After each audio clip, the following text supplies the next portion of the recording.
Le Premier ministre canadien Stephen Harper était en visite en Chine la semaine dernière pour parler d'exportation et de commercialisation du pétrole canadien. Ce voyage marque un changement dans l'attitude du Canada envers la Chine. Bien que le Canada garde une position très ferme envers le non-respect des droits de l'homme en Chine, les relations économiques entre les deux pays devraient se renforcer avec cette visite. L'avion du Premier ministre canadien a atterri à Pékin mardi dernier.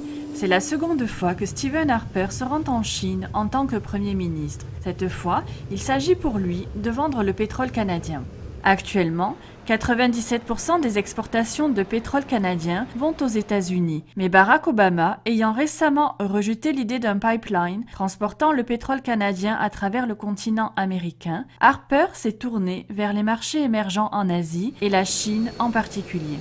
Stephen Harper était accompagné de 40 entrepreneurs canadiens. Il devait rencontrer Hu Jintao et Wen Jiabao pour parler affaires. Selon Wen Chao, un consultant NTD spécialisé sur la Chine, les efforts canadiens pour vendre des ressources énergétiques arrivent à point pour la Chine.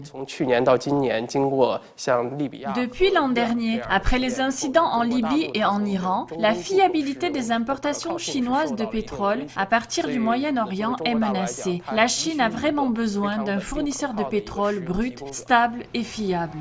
Un accord sur l'énergie entre les deux pays contribuera également à mettre fin au déficit commercial du Canada envers la Chine. Comme d'autres dirigeants qui ont visité la nation communiste, Stephen Harper doit veiller à ne pas laisser les intérêts commerciaux affaiblir les efforts du Canada pour pousser le régime chinois à respecter les droits de l'homme. Dans une interview avant son départ pour la Chine, Harper a déclaré que cette question serait soulevée lors de sa visite. Pour assurer la continuité des progrès économiques de la Chine, le bilan du régime en matière des droits de l'homme devra être amélioré.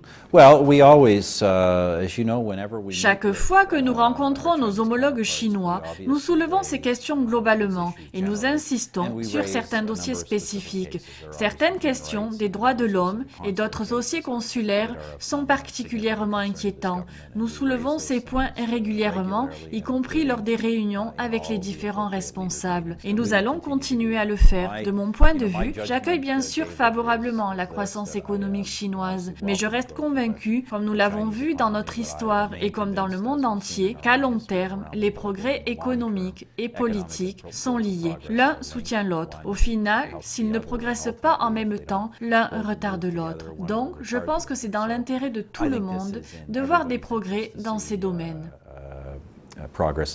Stephen Harper et son parti sont connus pour avoir adopté une position ferme face au non-respect des droits de l'homme par le régime chinois et avoir boycotté les Jeux Olympiques de 2008. En 2009, Stephen Harper avait été critiqué par Wen Chao pour avoir trop longtemps attendu avant de se rendre en Chine. Cette visite et la taille de la délégation canadienne pourraient signifier un changement d'attitude envers la Chine. Stephen Harper terminera sa visite en Chine le 11 février.